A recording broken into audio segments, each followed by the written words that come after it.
Good morning, everyone. I hope you can clearly get me.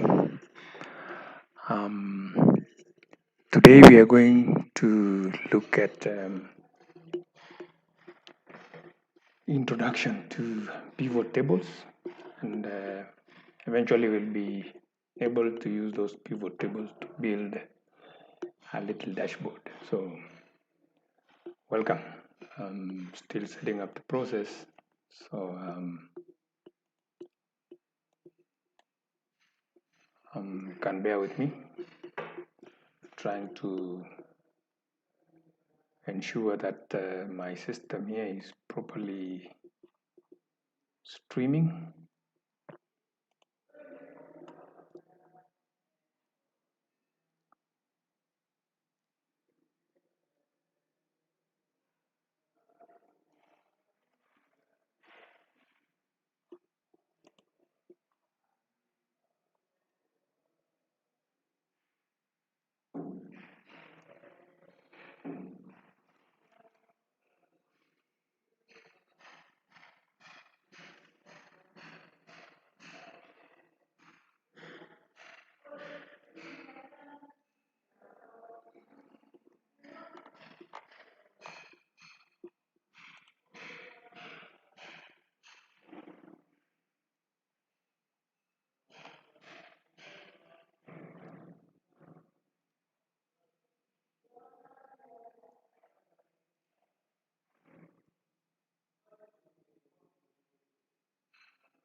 Again, adding that video capture device.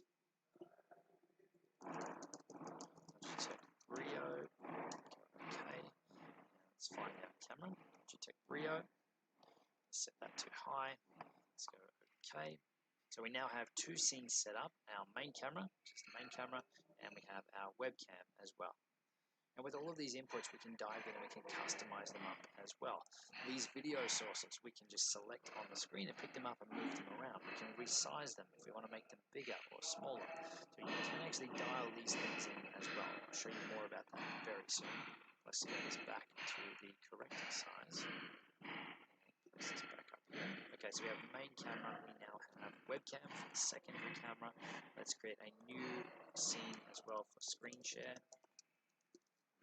And so over here, we're going to hit the plus, and we're going to bring in either a window capture, if you just want to bring in a specific application window, or if you want to bring in a whole computer screen, then you can choose display capture. This is where if you've got a second screen connected to your computer, this is a great way to do it. So that's what I've got in this case, display capture. Let's call this second monitor. Okay, let's default it to the primary one here, the main one. We can just change display to be the other input, number one. We also get to specify if you want to have the mouse cursor shown on that screen as well. So if we go over that screen now, you guys see it? My mouse cursor is moving around. So we get to turn that on and off with this little checkbox. I'm going to turn it off because in this case, if we were setting it up in PowerPoint slides or something, I'm not going to want the cursor on. We can go OK. And this has come in huge. So again, we want to shrink this down so that it fits into our canvas area. And we now have a scene here for my computer screen, second computer screen, which has a PowerPoint keynote presentation on it. I can click and go through the slides and all those sorts of things. So very, very easy to add these screen shares and things in here as well. Now, we can even take this one step further. If we go back to our screen share here, let's duplicate this. So we've got a copy of it. And we can go screen share with video. So another scene that we might want to cut to would be our screen share here, our computer screen, but with me on screen as well. So we can add in here our webcam again. So if we choose video capture device, and let's choose add an existing one, because we've already added it once. We're going to choose Camlink 4K. And so I'm now full screen over the top. We want to scale me down, scale this camera down. So it could be we have a little picture-in-picture effect on top of our screen share. So these are our scenes now. We go back to main camera. It's me, main camera, full screen. And if we want to come to our secondary angle, maybe this is a top-down angle or something. If we're going to be doing it right on the desk. Then we've got our screen share, and we've got a screen share with video as well. We can switch to. All of these we can just switch between just by selecting them down the bottom here while you're actually live. There's one last thing I added here to show you. That is for our video intro. So if you're going to be using videos or even photos and things in your live streams or graphic overlays, then you can add them into their own scene as well. So let's create a new scene. Let's call it intro video. Okay. Now we're going to add in our source for that. You can see we've got the option here for an image. We've also got media source here as well. So we've got media source. This will be our video intro. Let's select a local file. Let's go through the browser and find it. So it's desktop video intro. Now we have some options in here for our video. When we select it, we can have a loop, so it just plays continuously. We can have it restart the playback when the source becomes active. So when we switch to this scene, it's going to actually start from the start of the video. So we want that one selected. We can have it set to show nothing when the playback ends. So it just goes to a blank screen. We can control the playback speed and some other advanced stuff in here as well. Those are the main ones. Let's go ahead and press OK. And you can see now that this scene is active, it's playing our intro video. And this is something we really quickly knocked up just using Place It. It is ridiculously easy. There's a link to Place It and a tutorial on how you can create your own amazing video animations and graphics and things to use in your live streams. You can find the link down below this video as well. And each of these inputs, whether they're audio, whether they're video inputs that you've added onto your scene here, you can actually customize them up further.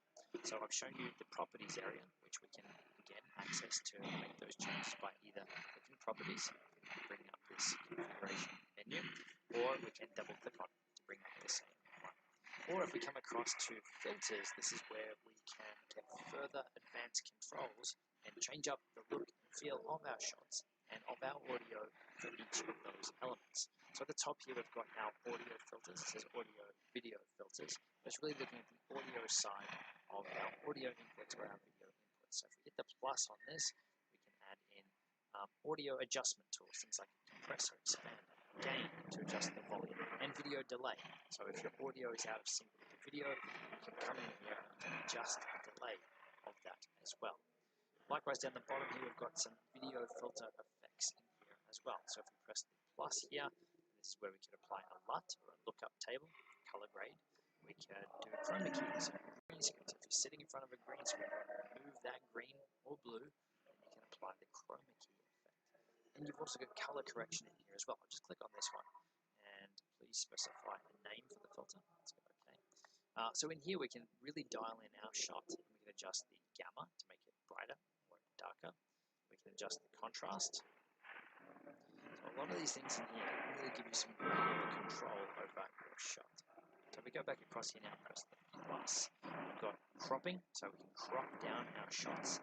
We can mask out areas of our shots as well with an image mask.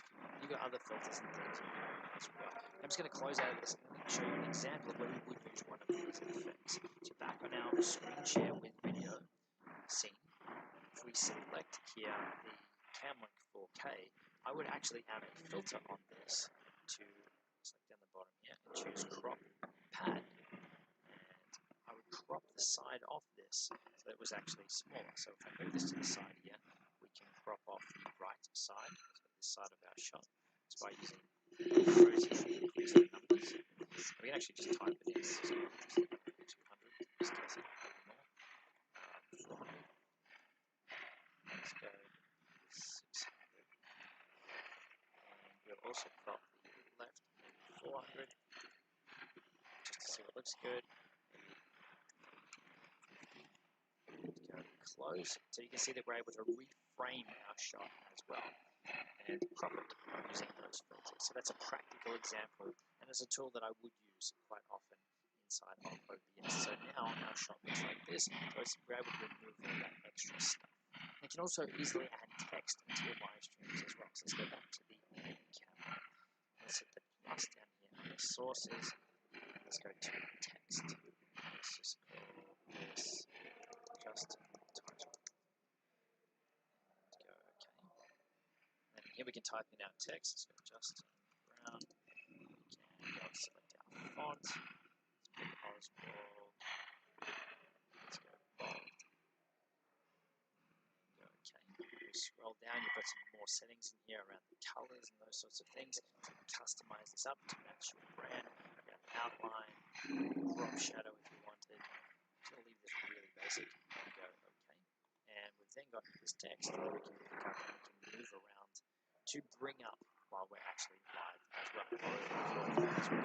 And then that title is something that you can easily turn on and off inside of that scene. Just by clicking on that little eyeball there to turn on and off. And it works exactly the same for any logos or anything or images that you want to bring in as well. If we want to bring in our Primal Video Accelerator logo, we're going to choose an image. Let's call it PVA logo. Go OK. And browse to go and find it. And use this one here, PV Accelerator. And go OK. And this is our accelerator logo that we can then position in this scene. Scale it up a little bit. If we want to customize it up further, again, we've got access to those filters. So we select PVA logo, let's go to filters, and inside of here, we can change it up or crop it down or whatever we need to do with it. So let's close out of this. So now that you've got all of your settings dialed in, your cameras are set up, your audio is set up, your scenes are set up, then you're ready to push that go live button. So what I'd like to do here is normally if I'm going live to YouTube is I'll